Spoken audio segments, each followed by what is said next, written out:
HSC পরীক্ষা 2024-এর যশোর বোর্ডের হিসাব বিজ্ঞান দ্বিতীয় পত্রের এমসিকিউ অংশের সঠিক সমাধান এই ভিডিওতে তোমাদের সাথে শেয়ার করব। তোমরা প্রশ্নগুলোর উত্তরগুলো মিলিয়ে নাও।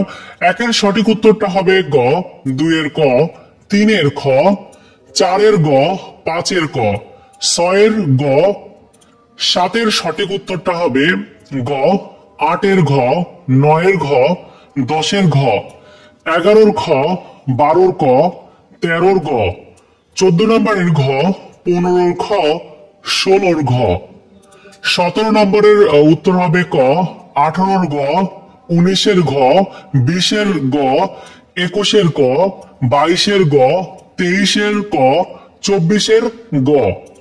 25-এর সঠিক উত্তরটা হবে খ, 26-এর খ, 27-এর ক, 28-এর ক, 29-এর গ এবং 30-এর সঠিক উত্তর ক। তোমরা মিলিয়ে দেখো কয়টা এমসিকিউ হয়েছে, অবশ্যই কমেন্টস করে জানিও।